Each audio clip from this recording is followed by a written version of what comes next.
ಮತ್ತೆ ನಾ ಮಾತನಾಡ್ಬೇಕಾದ್ರೆ ಹೇಳ್ತಾ ಇದ್ದೆ, ಇವತ್ತು ಕುಮಾರಣ್ಣವರು ಕೇಂದ್ರದಲ್ಲಿ ಸಚಿವ ಸ್ಥಾನವನ್ನು ಕೊಟ್ಟಿದ್ದೀರಿ. ಬಹುಶಃ ಇತ್ತೀಚೆಗೆ ನಡೆದಂಥ ಒಂದು ಕಾರ್ಯಕ್ರಮದಲ್ಲಿ ತಾವು ನೋಡಿರ್ಬೋದು, ಕುಮಾರಣ್ಣವರು ಯಾವತ್ತಿಗೂ ಕೂಡ ಜನಪರವಾದಂಥ ಚಿಂತನೆಗಳನ್ನ ಇಟ್ಕೊಂಡು, ಕಾಳಜಿಯನ್ನು ಇಟ್ಕೊಂಡು, ರಾಜಕೀಯವಾಗಿ ಅವರ ನಡೆಗಳನ್ನ ಇಟ್ಕೊಂಡು ಬಂದಿರತಕ್ಕಂಥದ್ದಕ್ಕೆ ಸಾಕ್ಷಿ ಇತ್ತೀಚೆಗೆ ಬೃಹತ್ ಸಂಖ್ಯೆಯಲ್ಲಿ ವಿಕಲಚೇತನರನ್ನ ಗುರುತಿಸಿ 400ಕ್ಕೂ ಹೆಚ್ಚು ತ್ರಿಚಕ್ರ ವಾಹನಗಳನ್ನ ಕೊಡುವ ಮೂಲಕ ಕುಮಾರಣ್ಣ ಅವರು ಮಂಡ್ಯ ಜಿಲ್ಲೆಯ ಜನತೆಯ ಜೊತೆಯಲ್ಲಿ ಇದ್ದೇನೆ ಅಂತಕ್ಕಂಥ ಆತ್ಮವಿಶ್ವಾಸವನ್ನು ಮೂಡಿಸ್ತಕ್ಕಂಥ ಒಂದು ಕಾರ್ಯಕ್ರಮವನ್ನು ಏನು ನೋಡಿದ್ದೇವೆ. ಬಹುಶಃ ಅವರಲ್ಲಿ ಪ್ರತಿನಿತ್ಯವೂ ಕೊರಿತಾ ಇರತಕ್ಕಂಥದ್ದು ಒಂದು ವಿಚಾರ,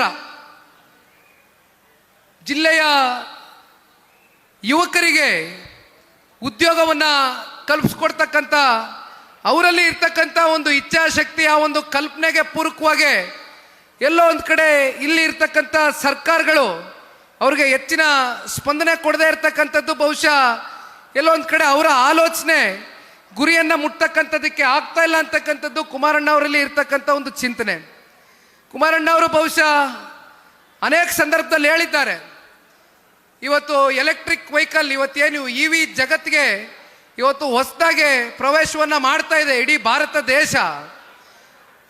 ಇದರ ಮಧ್ಯೆ ಕುಮಾರಣ್ಣ ಅವರು ಒಂದು 500 ಎಕರೆ ಜಾಗ ಏನಾದರೂ ಮಂಡ್ಯ ಜಿಲ್ಲೆಯಲ್ಲಿ ಸಿಕ್ಕಿದ್ದೇ ಆದರೆ ಒಂದು EV ಹಬ್ಬನ್ನ ಸ್ಥಾಪನೆ ಮಾಡುವ ಮೂಲಕ ನಮ್ಮ ಜಿಲ್ಲೆಯ ಯುವಕರು, ಬಹಳ ಜನ ರೈತಾಪಿ ವರ್ಗದ ಮಕ್ಕಳುಗಳು ಓದಿದ್ದಾರೆ, ಮಧ್ಯಮದ ವರ್ಗದ ಮಕ್ಕಳು ಕೂಡ ನಮ್ಮ ಜಿಲ್ಲೆಯಲ್ಲಿ ವಿದ್ಯಾವಂತರಿದ್ದಾರೆ, ಬುದ್ಧಿವಂತರಿದ್ದಾರೆ, ಪ್ರಜ್ಞಾವಂತರಿದ್ದಾರೆ. ಆದರೆ ವಿಪರ್ಯಾಸ ಇವತ್ತು ದುಡಿತಕ್ಕಂಥ, ಸ್ವಾಭಿಮಾನದಿಂದ ಬದುಕ್ತಕ್ಕಂಥ ಜಿಲ್ಲೆಯ ಯುವಕರಿಗೆ ಇವತ್ತು ಉದ್ಯೋಗ ಇಲ್ಲದೆ ಇರತಕ್ಕಂಥದ್ದು ನಿಜಕ್ಕೂ ಕೂಡ ದುರದೃಷ್ಟಕರ. ಆದರೂ ಕೂಡ ಕುಮಾರಣ್ಣ ಅವರ ಹೋರಾಟ ಜಿಲ್ಲೆಯ ಯುವಕರ ಪರವಾಗಿಯೂ ಕೂಡ ಇದೆ ಅಂತಕ್ಕಂಥದ್ದನ್ನ ಈ ಸಂದರ್ಭದಲ್ಲಿ ನಿಮಗೆ ತಿಳಿಸ್ಲಿಕ್ಕೆ ಬಯಸ್ತೇನೆ. ಜೊತೆಯಲ್ಲಿ ಇವತ್ತಿನ ರಾಜಕಾರಣದ ಕೆಲವೊಂದಷ್ಟು ಸನ್ನಿವೇಶಗಳ ಬಗ್ಗೆ ನಾವು ಮಾತನಾಡ್ತಕ್ಕಂಥದ್ದಾದರೆ, ಮಂಡ್ಯ ಅಂತ ಇದ್ದಂಗೆ ಮೊದಲು ನಮ್ಮೆಲ್ರಿಗೂ ಬರ್ತಕ್ಕಂಥದ್ದು ಅತಿ ಹೆಚ್ಚು ರೈತರು ನೆಲೆಸಿರ್ತಕ್ಕಂಥ ಈ ಪುಣ್ಯ ಭೂಮಿ. ಇವತ್ತು ಇಡೀ ರಾಜ್ಯದಲ್ಲಿ ಕಾಂಗ್ರೆಸ್ನ ಪಕ್ಷ ಆಡಳಿತಕ್ಕೆ ಬಂದು ಕಳೆದ 3 ವರ್ಷ ಆಗಿದೆ. ಈ 3 ವರ್ಷದಲ್ಲಿ ಇಡೀ ರಾಜ್ಯವ್ಯಾಪಿ ಇವತ್ತು ರೈತರು ಸರಿಸುಮಾರು 2809 ಜನ ರೈತರು ಆತ್ಮಹತ್ಯೆಗೆ ಶರಣಾಗಿದ್ದಾರೆ.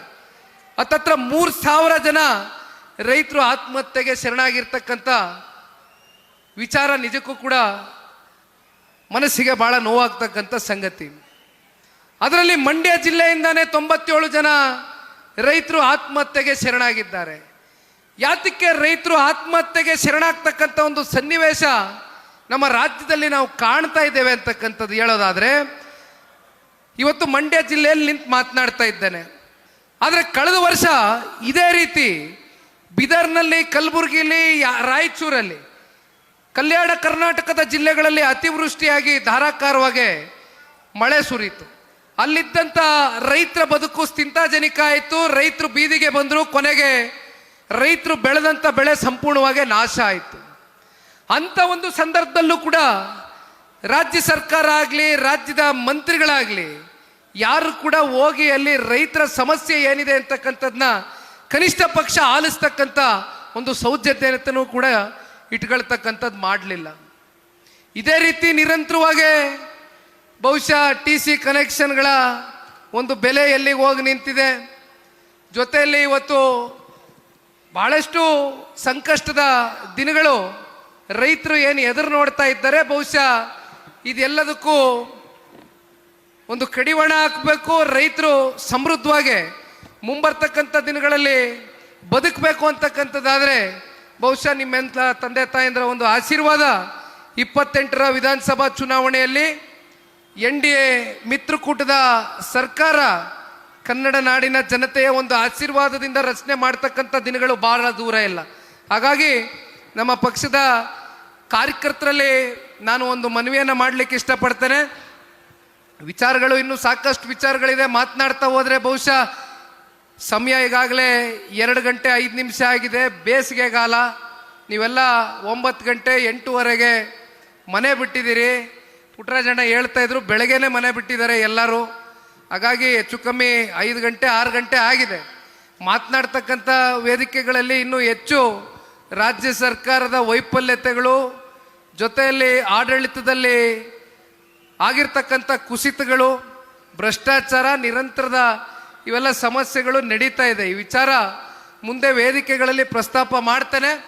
ಆದರೆ ನನ್ನ ಭಾಷಣಕ್ಕೆ ವಿದಾಯ ಹೇಳೋದಕ್ಕಿಂತ ಮುಂಚಿತವಾಗಿ ನಿಮ್ಮೆಲ್ರಿಗೂ ಕೂಡ ವಿಶೇಷವಾಗಿ ನಮ್ಮ ಕಾರ್ಯಕರ್ತ ಬಂಧುಗಳಲ್ಲಿ ಒಂದು ಸಣ್ಣ ಮನವಿಯನ್ನು ಮಾಡಲಿಕ್ಕೆ ಇಷ್ಟಪಡ್ತೇನೆ.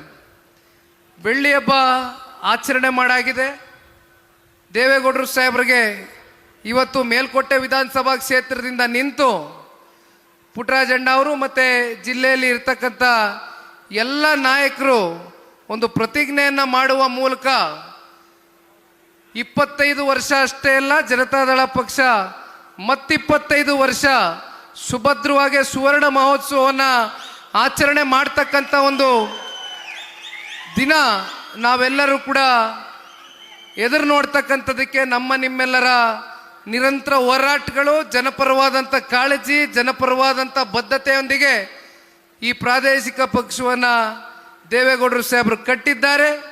ಕುಮಾರಣ್ಣ ಅವರ ನಾಯಕತ್ವದಲ್ಲಿ ಅತ್ಯಂತ ಯಶಸ್ವಿಯಾಗಿ ಪಕ್ಷ ಯಶಸ್ಸನ್ನು ಕಾಣ್ತಕ್ಕಂಥದ್ದಕ್ಕೆ ಇಲ್ಲಿಯವರೆಗೂ ಕೂಡ ಆಗಿದೆ. ಇನ್ನು ಮತ್ತಷ್ಟು ಪಕ್ಷವನ್ನು ಬಲಪಡಿಸ್ತಕ್ಕಂಥ ನಿಟ್ಟಿನಲ್ಲಿ ನಮ್ಮ ನಿಮ್ಮೆಲ್ಲರ ಪ್ರಯತ್ನ, ಹೋರಾಟ ನಿರಂತರವಾಗಿ ಇದೇ ರೀತಿ ಇರಲಿ ಅಂತಕ್ಕಂಥದ್ದನ್ನು ಈ ಸಂದರ್ಭದಲ್ಲಿ ಒಬ್ಬ ಯುವ ಕಾರ್ಯಕರ್ತನಾಗಿ ನಿಮ್ಮೆಲ್ಲರಲ್ಲೂ ಕೈ ಜೋಡಿಸಿ ಮನವಿಯನ್ನು ಮಾಡ್ತಾ, ಮತ್ತು ಕ್ಷೇತ್ರದ ಹಿರಿಯರು, ಯುವಕರು, ತಾಯಂದಿರುಗಳು ವಿಶೇಷವಾಗಿ ಇವತ್ತಿನ ಈ ಕಾರ್ಯಕ್ರಮದಲ್ಲಿ ಭಾಗವಹಿಸಿ ಕಾರ್ಯಕ್ರಮಕ್ಕೆ ಯಶಸ್ಸನ್ನು ತಂದುಕೊಟ್ಟಿದ್ದೀರಿ.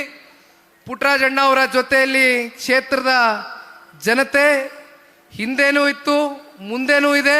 ಸದಾಕಾಲ ನಿಮ್ಮಂಥ ನಾಯಕರನ್ನ ಮುಂದೊಂದು ದಿನ 28ರಲ್ಲಿ ಮತ್ತೆ ನಾವು ಉಳಿಸ್ಕೊಳ್ತೇವೆ, ತಲೆ ಮೇಲೆ ಹೊತ್ತು ಮೆರೆಸ್ತೇವೆ ಅಂತಕ್ಕಂಥ ಆತ್ಮವಿಶ್ವಾಸದ ಸಭೆ ಇವತ್ತಿನ ದಿನ ಏನಾಗಿತ್ತು. ಇದೇ ರೀತಿ ಪಕ್ಷವನ್ನು ಕಟ್ಟೋಣ. ನಿಮ್ಮ ಜೊತೆಯಲ್ಲಿ ಎಲ್ಲ ಜಿಲ್ಲೆಯ ನಾಯಕರು ಇದ್ದೇವೆ, ಇರ್ತೇವೆ. ಒಟ್ಟಾರೆಯಾಗಿ ಮಂಡ್ಯ ಜಿಲ್ಲೆಗೆ ಆಗಿರ್ತಕ್ಕಂಥ ಅಭಿವೃದ್ಧಿಯ ಹಿನ್ನಡೆಗಳೇನಿದೆ, ಹಿಂದಿನಿಂದನೂ ಆಗಿರ್ತಕ್ಕಂಥ ಅಭಿವೃದ್ಧಿಯಲ್ಲಿ ನಮಗೆ ಮೋಸ ಆಗಿರ್ತಕ್ಕಂಥದ್ದೇನಿದೆ, ಇವೆಲ್ಲವನ್ನ ಸರಿಪಡಿಸ್ತಕ್ಕಂಥದ್ದಕ್ಕೆ ಮುಂದೊಂದು ದಿನ ತಾವೆಲ್ಲರೂ ಒಂದು ಅವಕಾಶವನ್ನು ನಮ್ಮ ಜಿಲ್ಲೆಯ ನಾಯಕರಿಗೆ ಅವ್ರನ್ನ ಶಾಸಕರಾಗಿ ಮಾಡುವ ಮೂಲಕ ಕಲ್ಪಿಸ್ಕೊಡ್ತೀರಾ ಅಂತಕ್ಕಂಥದ್ದನ್ನ ಈ ಸಂದರ್ಭದಲ್ಲಿ ಒಬ್ಬ ಪಕ್ಷದ ಕಾರ್ಯಕರ್ತನಾಗಿ ನಂಬಿ ಮತ್ತೊಮ್ಮೆ ಮಗದೊಮ್ಮೆ ನೀವು ಇಲ್ಲಿ ಎಲ್ಲರೂ ಭಾಳ ಅಪಾರ ಸಂಖ್ಯೆಯಲ್ಲಿ ಸೇರಿದ್ದೀರಿ. ಪುಟ್ಟರಾಜಣ್ಣ ಅವ್ರು ಹೇಳಿದ್ರು, ಊಟದ ವ್ಯವಸ್ಥೆಯು ಕೂಡ ಇಲ್ಲೇ ಪಕ್ಕದಲ್ಲೇ ಮಾಡಿದ್ದೀವಿ ಎಲ್ಲರಿಗೂ ಕೂಡ ಅಂತ. ದಯಮಾಡಿ ತಾವೆಲ್ಲರೂ ಕೂಡ ಊಟದ ವ್ಯವಸ್ಥೆಯಲ್ಲಿ ಭಾಗವಹಿಸಿ ಊಟ ಮಾಡ್ಕೊಂಡು ಹುಷಾರಾಗಿ ತಮ್ಮ ತಮ್ಮ ಹಳ್ಳಿಗಳಿಗೆ ಹೋಗಿ ತಲುಪಬೇಕು ಅಂತಕ್ಕಂಥದ್ದು ಈ ಸಂದರ್ಭದಲ್ಲಿ ನಿಮ್ಮ ಮನೆಯ ಮಗನಾಗಿ ಕಳ್ಕಳಿಯಾಗಿ ಮನವಿಯನ್ನು ಮಾಡ್ತಾ, ನನಗೆ ಮಾತಾಡೋದಕ್ಕೆ ಅವಕಾಶ ಮಾಡಿಕೊಟ್ಟಂತ ನಿಮ್ಮೆಲ್ರಿಗೂ ವಂದಿಸಿ ನನ್ನ 2 ಮಾತಿಗೆ ವಿರಾಮವನ್ನು ಕೊಡ್ತೇನೆ. ಜೈ ಹಿಂದ್, ಜೈ ಕರ್ನಾಟಕ, ಮತ್ತೆ ಜೈ JDS.